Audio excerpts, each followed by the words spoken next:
So with that, please welcome Marty.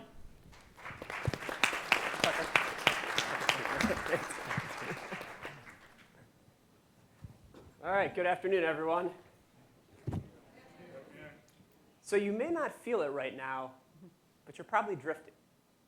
Now that might sound like fun, like you're floating down the river on a tube, kind of like that, pretty relaxing. But the drift that I'm talking about feels more like this, like being stuck in the middle of the ocean. No pina coladas here, just a whole lot of stress and exhaustion. We're literally drifting through life on autopilot. How many of us wake up each day and we just go wherever the day takes us, right? Running from one fire to the next, exhausted. We have to make a choice. And that choice is to live an intentional life, a life by design, a life where we're capable of at least 10 times more than what we think is possible. And I call that a 10x life. And here are a few of the keys for that. Know your wheel of life. Increase your energy. Play to your strengths, and tame and focus your mind. So the first thing I want to focus on is know your wheel of life. You guys will get this handout on your way out, but for the sake of time, we're just going to walk through it up here. So hopefully everyone can see that on the far side of the room. I want you to think about the areas of your life that are the most important to your success and fulfillment, right? These are the pillars of your life. I want you to, people usually come up with somewhere between 4 and 10, but more isn't better. So take a second and look through this list, or if you have something else, and pick out a few of them that are critical to you. Now, normally I would have you map this over those circles, but you can do that on your own later. Now, I want you to take those ones that you picked, and I want you to rate them on a scale of 1 to 10. With 1 being incredibly dissatisfied, and 10 being off the charts, amazingly happy. So take 5 seconds and do that.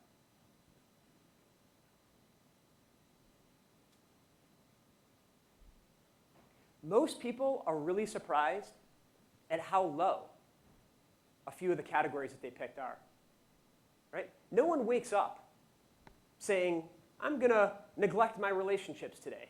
Or, I love doing charitable work, but I'm just going to take 2 to 3 years off, right? Or I'm going to just not spend any time with my family. These things happen because we're not paying attention. We're not focusing on the things that you say are important, right? I didn't pick the ones. You picked the ones that you thought were important. Now, the goal isn't to achieve 10s across the board, right? We're busy. We're running around. We have different things that we're investing in. But you want to make sure that you don't neglect an area indefinitely, because that's when things start breaking down. So set some goals. Monitor your wheel of life. Use it as a dashboard, and make sure you're investing time and energy into it. If you can imagine this wheel and each of those circles as a light bulb, it's great if you've got a few of the light bulbs lit up. But when they're all lit up, there's an explosion of light. There's a multiplier effect. And that's what we're talking about. Now, the next step is to increase your energy. How often do you guys feel like this? Odds are pretty often, because research shows that only 11% of people had a great deal of energy yesterday. That means that almost 90% of us are sleepwalking through life on a daily basis. Does that sound like you? If it does, take a look at your health, because everything begins with your health. Just like oxygen, we tend to take our health for granted. If I sucked all of the oxygen out of this room right now, you would know it like this. Unfortunately, the effects of negative health are subtler.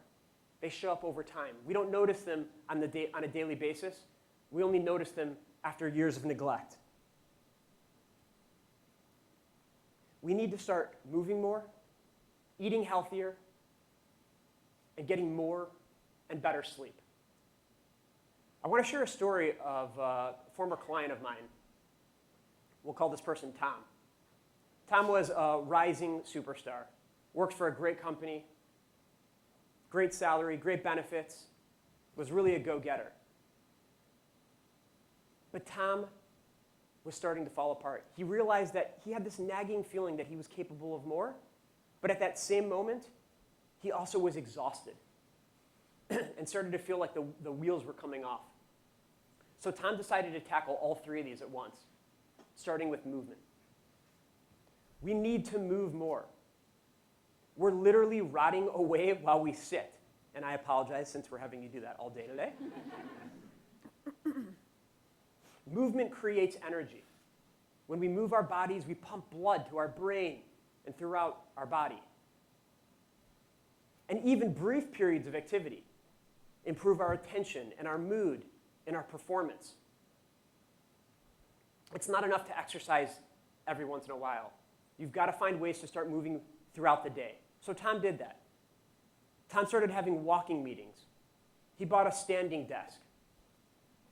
He decided to take stretch breaks, and he started playing tennis again, which is something that he used to love doing when he was a kid. And that's the key, right? You don't have to do what Tom did, but make sure that whatever you do is enjoyable. Because if it's not, you'll stop doing it, right? Humans are really simple creatures. We move away from pain, and we move towards pleasure. So if you don't pick something that's fun, you're going to stop doing it. So pick something that's fun. Tom realized that he had gotten really lazy with his eating habits as well. He was completely disconnected from how what he ate impacted how he later felt. Don't make it complicated, right? There's a ton of confusing and even contradictory information out there. But I'm pretty sure that we all know that eating fruits and vegetables are still healthier than eating waffles and cookies, right? It's not that complicated. It's the little choices that we make that make a big difference, right? There's a simple test. Ask yourself if what you're about to eat is going to leave you with more or less energy in an hour from now. And make it simple for yourself, right? Put the fruits and the healthy things where you can reach them, where you can see them. And take the junk food and hide it. Put it out of sight and out of reach. You'll be amazed at how much less of it you'll eat, right? For once, let laziness be your friend. Let it work in your favor. And the last one, more and better sleep, right? Tom realized he was exhausted. He couldn't even remember what it felt like to be fully rested, not just jacked up on caffeine. Saying you're too busy to sleep is like saying you're too busy driving your car to stop and get gas. Not going to work out really well for you in the end. Stop and get your gas. Go to bed, right? So get your 7 to 8 hours of sleep a night. And also, make sure you're focusing on the quality of that sleep. So don't use technology right up until bedtime, right? The light from your phones and from your computers affects how deeply you end up sleeping. So you'll fall asleep, but you won't sleep as deeply. Don't work right up until bedtime, because that stress will make it hard for you to fall asleep and to sleep deeply. And caffeine. We all know about that one, right? Don't have it late in the day, because it stays in your body for a really long time and will affect how deeply you can sleep. So now that you're energized, let's talk about playing to your strengths. The most successful people in the world play to their strengths. Forget being well-rounded. If Bill Gates couldn't spell or hated spelling, who cares? He'll hire 50 people to spell for him. Or in his case, he'll create spell check. We only have so many hours a day, right? Do you want to spend them playing to your strengths or focusing on your weaknesses? I say play to your strengths. You're never going to make a weakness into a strength. And even if you could, it would take so much of your time and energy that you wouldn't have a chance to focus on fully developing your strengths, which will get you much further in life. Okay, and the last area, tame and focus your mind. This is a very powerful and dangerous tool. Some estimate that we have over 60,000 thoughts a day, with most of them being negative. Left unchecked, the stories that we tell ourselves can ruin us. And the fears that are generated from those stories can ruin us. Everybody has fear and doubt. The question is, what do you do when you bump up against it? Successful people have fear and doubt. They just don't stop when they hit it. They push through. Jack Canfield had a great quote. Everything you want is on the other side of fear. So ask yourself, what do you want? Right? Think about that tonight. And ask yourself, what story or what fear is getting in the way of you getting it? You need to push through that discomfort.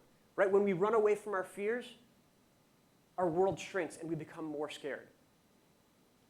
And when we lean into our fears, we expand our comfort zone and we increase our capabilities. It's like a muscle. The more you use it, the stronger it becomes and the easier it gets over time. So these tips should help pull you out of the drift. It's not about doing more. It's about slowing down and being thoughtful about how we spend our time, about being intentional, about reinvesting in ourselves. When we focus on our whole life, we get that explosion of light, that explosion of energy, that multiplier effect that propels us towards a fully optimized life, towards that 10x life that we talked about. So grab your wheel of life on the way out and focus on it tonight. Pick up a new habit and just commit to doing something new today. Don't wait. Thank you.